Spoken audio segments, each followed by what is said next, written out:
Pemirsa, apa tahapan yang perlu dilakukan dalam tahapan mencari komisioner KPU dan Bawaslu? Serta mampukah Pansel memilih komisioner pelaksana dan pengawas pemilu yang berintegritas? Selengkapnya kami bahas dalam dialog Nusantara Petang berikut ini.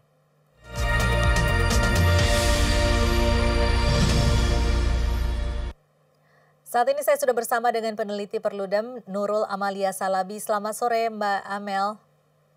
Selamat sore Mbak Tasya.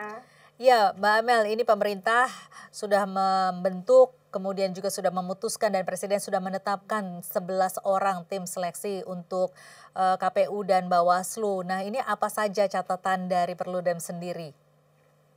Iya, kami ada banyak catatan ya Mbak Tasya. Pertama, soal komposisi tim seleksi KPU dan Bawaslu. Ini kan di pasal 22 ayat 3 Undang-Undang 7 2017 itu mensyaratkan agar komposisi tim seleksi KPU dan Bawaslu ada 3 orang yang dari unsur pemerintah, ada 4 orang yang dari unsur masyarakat, dan ada juga 4 orang dari perwakilan akademisi. Nah, surat keputusan Presiden nomor 120 tahun 2021 itu tidak memberikan penjelasan secara rinci dan terbuka mengenai latar belakang dari 11 anggota tim seleksi tersebut. Jadi dari 11 yang disebutkan di dalam surat keputusan Presiden tersebut, kita tidak mengetahui siapa saja 3 orang yang dari unsur pemerintah, siapa 4 orang dari unsur akademisi, dan siapa 4 orang dari unsur masyarakat. Nah, tetapi kita dari Koalisi Masyarakat Sipil, kami melakukan rekam jejak gitu ya, penelusuran terhadap rekam jejak dari masing-masing anggota tim seleksi. Nah, ternyata ada 4 orang yang berasal dari unsur pemerintah. Ada Pak Wamenkumham, Pak Edi, lalu ada Pak Dirjen Polpum Kemendagri, Pak Bahtiar, juga Pak Juri Ardiantoro dari kantor staf Presiden. Yeah. Nah, satu lagi yang sebetulnya juga dari pemerintah adalah Ibu Pungki dari Kompolnas. Nah, Kompolnas ini kan lembaga negara ya, Mbak Tasya ya. Anggota Kompolnas ini adalah bagian dari delegasi kewenangan Presiden yang terkait dengan kebijakan strategis dan pengawasan fungsional Polri, dari Polri. Jadi dia merupakan bagian dari penyelenggara negara. Nah, dengan demikian maka unsur pemerintah di dalam tim sel sudah kelebihan satu ya? Betul, sudah kelebihan satu. Nah, inilah yang menurut kami perlu ada penjelasan dari pemerintah, dan seharusnya Presiden juga tegak terhadap Undang-Undang Pemilu yang mengamanatkan hanya ada 3 unsur pemerintah di dalam tim seleksi KPU Bawaslu 2022-2027. Lalu catatan yang kedua, Mbak Tasya, soal komposisi tim sel, sebetulnya kami menyambut baik gitu ya, karena komposisinya itu sudah lengkap. Ada ahli politik, ada ahli hukum, ada yang punya rekam jejak yang sangat banyak di dalam bidang teknologi informasi, psikologi, manajemen, kepemimpinan gitu. Itu sudah cukup gitu untuk bisa membentuk tim penyelenggara pemilu yang kuat. Nah, tetapi kemudian sorotannya sekarang ada di Ketua Tim Seleksi KPU dan Bawaslu. Kita tahu Pak Juri Ardiantoro itu memang dia punya rekam jejak yang teruji di dalam kepemiluan. Tetapi yang bersangkutan itu merupakan mantan anggota tim sukses dari Jokowi Ma'ruf di pemilu 2019. Nah, ini yang banyak menjadi sorotan dari masyarakat juga media. Ini apa yang kemudian Mbak? Kemudian juga soal keterwakilan perempuan, Mbak Tasya. Sebetulnya sudah ada peningkatan ya dari tim seleksi 2017-2022. Itu kan dulu hanya ada 2, tetapi sekarang ada 3. Tetapi itu jumlah 3 di dalam tim sel itu sebetulnya belum memenuhi keterwakilan perempuan 30%. Dia masih 27%.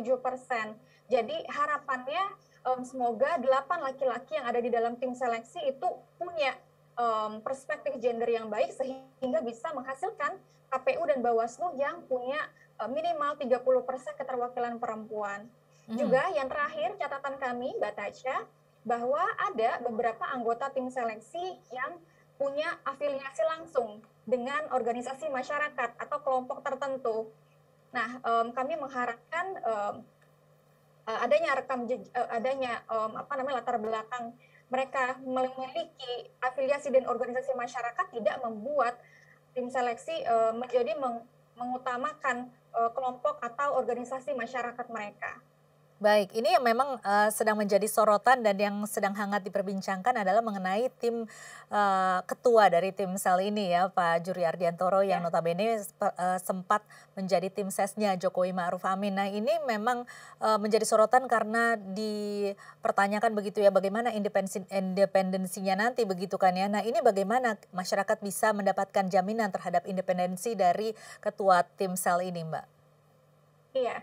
Kalau masyarakat mau mendapatkan jaminan gitu ya dari netralitas dari Pak Juri, kalau bukan high call-nya adalah kita meminta mendorong Pak Juri sebagai ketua timsel untuk mengedepankan apa namanya proses seleksi yang bisa terbuka, transparan, kemudian membuka ruang partisipasi masyarakat seluas-luasnya untuk bisa memberikan catatan serta masukan dalam proses seleksi KPU dan Bawaslu. Tetapi kita bisa belajar dari pengalaman di Ya. 2017. Saat itu ya Pak Mendagri juga dan satu lagi Pak Menkumham kalau tidak salah itu kemudian memutuskan untuk mereka tidak punya hak suara di dalam timsel. Nah, hal ini bisa menjamin proses seleksi yang lebih berintegritas. Hmm. Iya, artinya hanya itu saja yang menjadi catatan dari apa yang bisa menjadi pelajaran dari yang sebelumnya, Mbak? Iya, sebetulnya Mbak, kekhawatiran kami di Perludem itu lebih besar daripada di pemilu 2017 kemarin ya. Maksud saya di tim seleksi tahun 2017 kemarin. Mhm. Kenapa? Karena eh, tim seleksi yang sekarang itu akan menghasilkan penyelenggara pemilu yang akan menyelenggarakan pemilu 2024. Iya, Nah, secara pemilu serentak ya 2020 untuk pertama kalinya ya? betul. Mhm. Nah, kita mengkhawatirkan karena di pemilu 2019 yang lalu, ketika sorotan kepada tim seleksinya tidak sebesar yang sekarang gitu ya, tetapi kan ada polarisasi yang membuat kemudian banyak hadirnya hoax atau disinformasi di media sosial mengenai misalnya apa namanya penyelenggara pemilu yang kemudian tidak netral, dia punya afiliasi terhadap partai politik tertentu dan sebagainya. Nah, hal ini akan menjadi beban berat dari KPU dan Bawaslu yang terpilih dari tim seleksi yang sekarang karena mereka akan menanggung beban um, apa namanya tantangan integritas dan kepercayaan dari publik itu. Jadi Mhm. kalau kami di Perludem sebetulnya lebih mendorong agar Pak Juri bisa mempertimbangkan posisinya karena dia punya rekam jejak afiliasi sebagai tim sukses Jokowi di pemilu 2019 untuk mengikuti seperti di 2017 lalu bahwa dia apa ya tidak punya hak suara di dalam proses seleksi KPU dan Bawaslu. Mhm. Oke, kalau begitu siapa yang kira-kira bisa menduduki kursi komisioner nih, Mbak Amelia? Kursi komisioner KPU Bawaslu maksudnya Iya. atau ya yang bisa menjadi komisioner KPU dan Bawaslu adalah yang pertama tentu usianya minimal 40 tahun. Mhm. Kemudian kalau kami di Perludem kami punya sorotan penting terhadap kompleksitas dari pemilu serentak 2024 nanti yang memang tahapannya akan beririsan dengan Pilkada 2024. Nah, kami mengharap sekali bahwa KPU dan Bawaslu hasil pilihan timsel yang kemudian nanti akan diuji proper test di DPR untuk kemudian diserahkan kepada Presiden adalah mereka yang pertama punya rekam jejak di bidang pemilu, dia paham mengenai seluk-beluk pemilu, kemudian dia punya integritas, lalu dia tidak pernah tercatat punya afiliasi terhadap partai politik, lalu dia punya inovasi juga. Karena beban pemilu serentak nanti itu sangat luar biasa, sehingga kami berharap KPU dan Bawaslu terpilih adalah orang-orang yang memahami betul kompleksitas dari pemilu serentak di 2024 dan punya inovasi untuk bisa menyederhanakan tata kelola pemilu menuju pemilu 2024. Ya, untuk tahapan-tahapan ataupun prosesnya apa saja yang harus diperhatikan oleh pansel ini atau tim seleksi ini?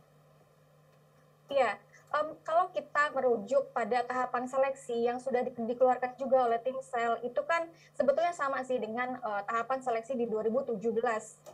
ada pendaftaran bakal calon, penelitian administrasi bakal calon, ada tes tertulis, tes kesehatan, tes psikologi, wawancara, baru kemudian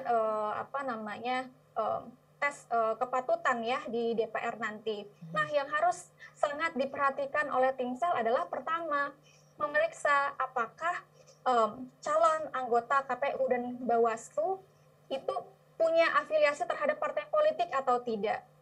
Kemudian apakah dia punya rekam jejak sebagai mantan terpidana, terutama mantan terpidana korupsi atau mantan terpidana kejahatan seksual.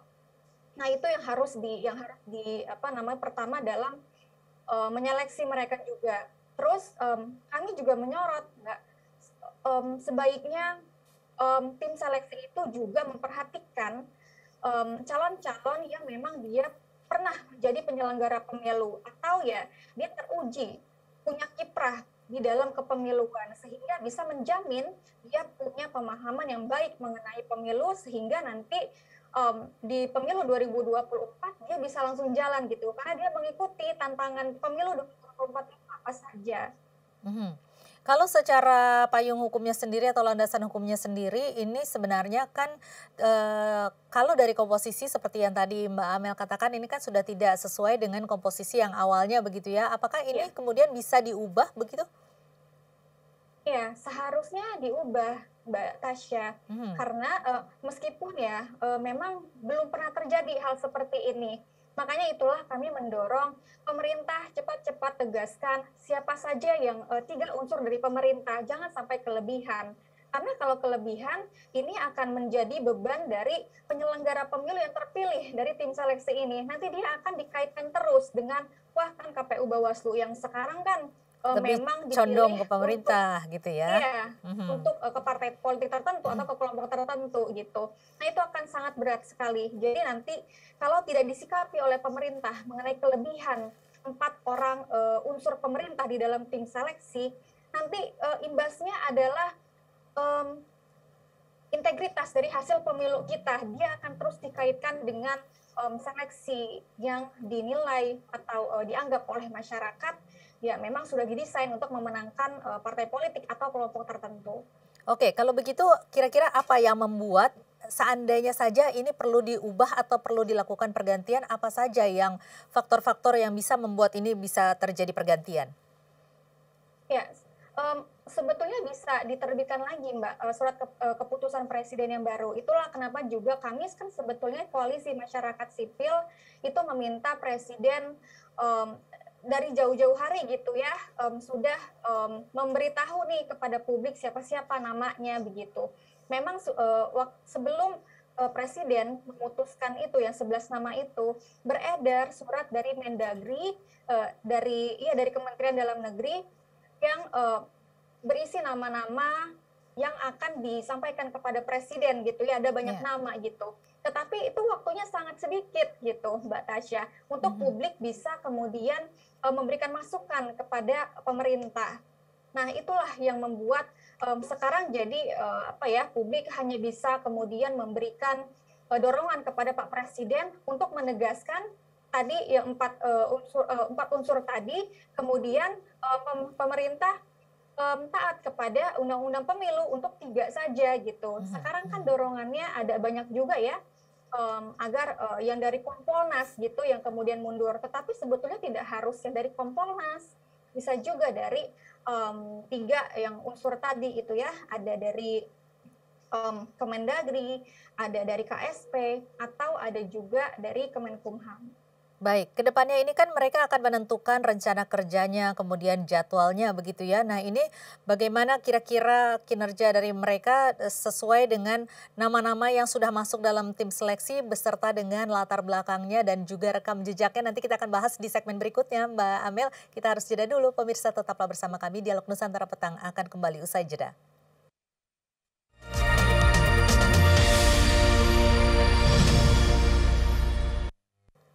Anda kembali di Dialog Nusantara Petang, kita masih bersama dengan Mbak Amelia dari Perludem.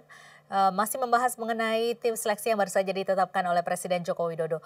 Mbak Amel, ini tentunya pemilihan dari tim seleksi ini baik dari berbagai faktor atau pertimbangan tadi begitu ya, akan mempengaruhi bagaimana outputnya nanti ke depannya. Nah ini kalau dilihat mengenai kemudian nanti akan ditetapkan rencana kerjanya, kemudian jadwalnya. Nah ini bagaimana perkiraan dari Perludem, apakah akan bisa seperti misalnya menentukan rencana kerja apakah bisa sesuai kinerjanya dengan baik dan juga jadwalnya apakah bisa sesuai dengan jadwal nantinya? Ya, kalau pertanyaannya bisa atau tidak bekerja dengan baik, seharusnya bisa, Mbak Tasya. Salah satu kuncinya adalah membuka ruang seluas-luasnya kepada masyarakat untuk melakukan pemantauan, pengawalan gitu ya terhadap prosesnya sendiri. Dalam bentuk Dan seperti kalau apa itu? ya, kalau di 2017 lalu kami masyarakat sipil, kami itu pertama kami juga apa namanya diberikan ruang ya untuk bisa melakukan audiensi kepada Timsel. Seperti apa sih yang anggota KPU dan Bawaslu pilihan dari masyarakat sipil gitu ya. Kita menyampaikan kepada Timsel bahwa ada tantangan, misalnya pertama kompleksitas pemilu, yang kedua kita dihadapi oleh tahapan yang berhimpitan, lalu soal keinginan dari teman-teman masyarakat sipil untuk punya anggota KPU dan Bawaslu yang bisa meneruskan inovasi teknologi kepemiluan. Nah, itu hal pertama. Lalu yang kedua, kami di 2017 juga dan itu akan kami lakukan lagi di seleksi yang kali ini ya Mbak Tasya, kami akan melakukan penelusuran rekam jejak. Jadi misalnya terhadap putusan DKPP. Nah, itu kami akan mendaftar gitu ya mana anggota KPU Bawaslu yang pernah diputuskan oleh DKPP dia punya pernah diberhentikan tetap karena ada masalah integritas, ada masalah netralitas yang dilanggar. Itu salah satunya. Kemudian soal isu korupsi juga. Yeah. Apakah yang bersangkutan punya rekam jejak kasus korupsi atau sebagainya. Nah, itu yang hal yang bisa dikawal oleh masyarakat sipil dan ruang itu harus dibuka. Masukan dari masyarakat sipil harus didengar oleh tim seleksi.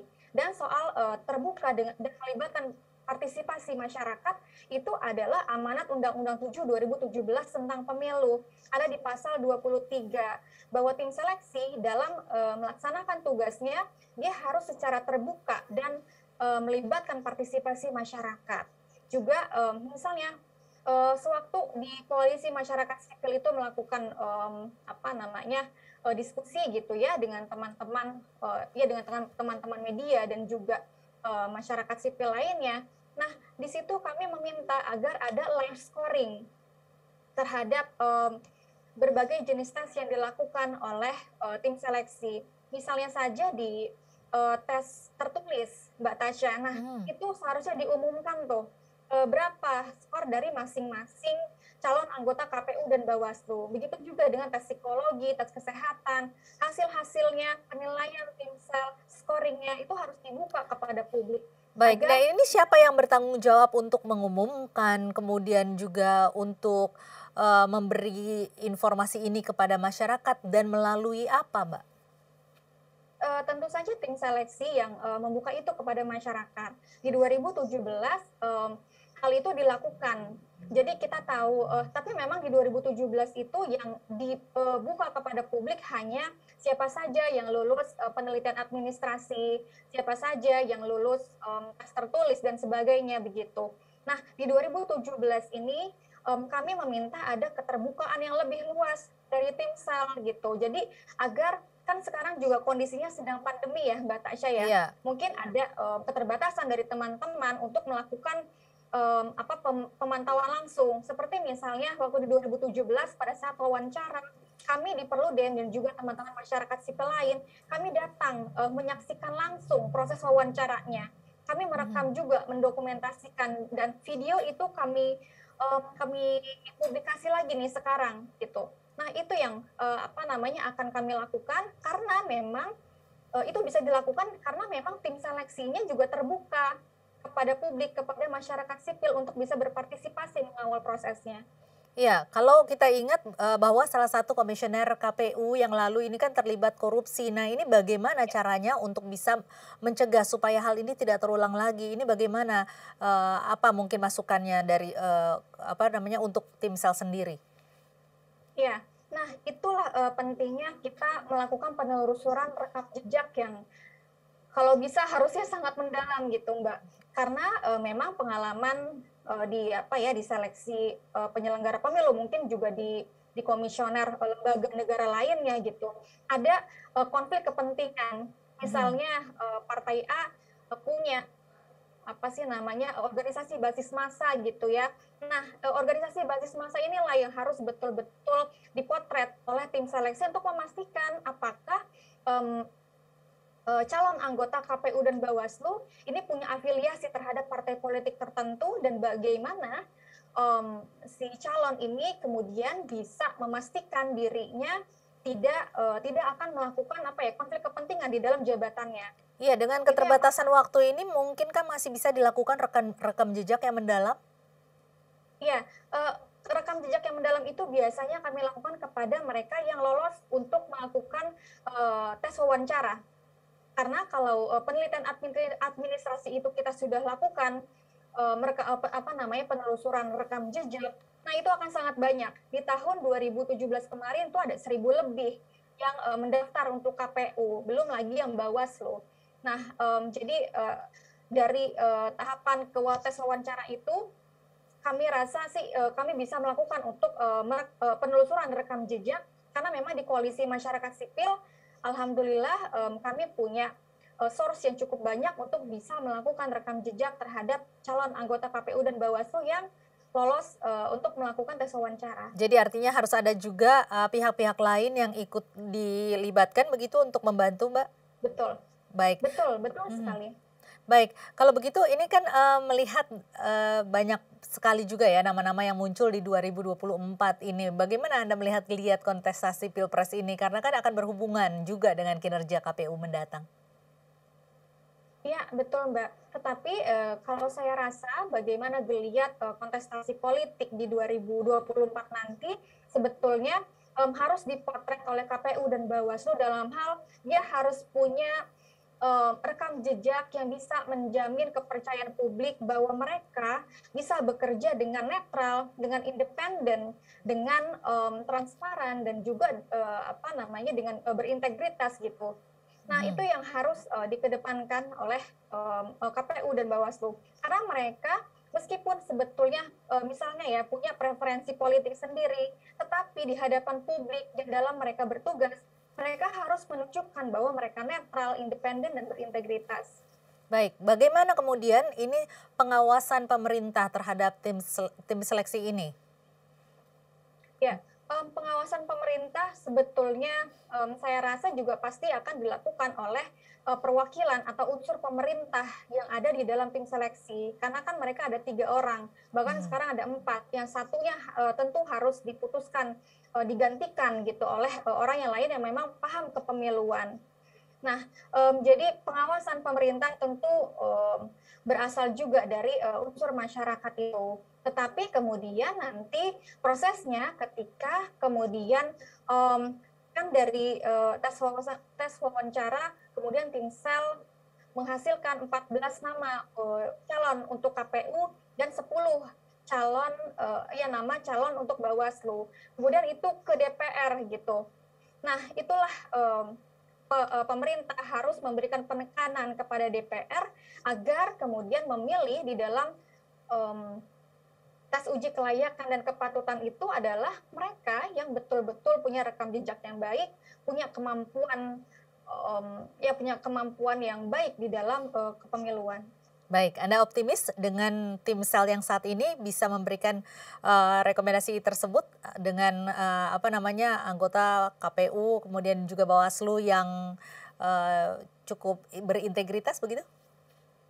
Ya, tentu tim seleksi KPU dan Bawaslu harus berkomitmen untuk bisa menghasilkan anggota KPU dan Bawaslu yang memiliki keahlian untuk menyelenggarakan tata kelola pemilu di tengah kompleksitas desain penyelenggaraan pemilu serentak 2024 dan menghasilkan anggota KPU dan Bawaslu yang berintegritas, inovatif, dan juga paling penting juga anti korupsi. Baik. Tetapi Mbak Yap. Tasya tadi ya, yang harus pertama kali harus bisa dibereskan oleh presiden atau pemerintah untuk bisa mengawali proses seleksi ini dengan baik, dengan mendapatkan kepercayaan dari masyarakat, adalah menegaskan siapa 3 unsur wakil dari pemerintah. Baik. Baik, kalau begitu Mbak Amel, terima kasih banyak sudah bergabung bersama kami di Dialog Nusantara Sama-sama. Petang. Semoga kita semua harapkan bahwa ini akan dihasilkan anggota KPU dan Bawaslu yang benar-benar berintegritas, tentunya dari tim sel yang juga berintegritas. Terima kasih Mbak. Sama-sama.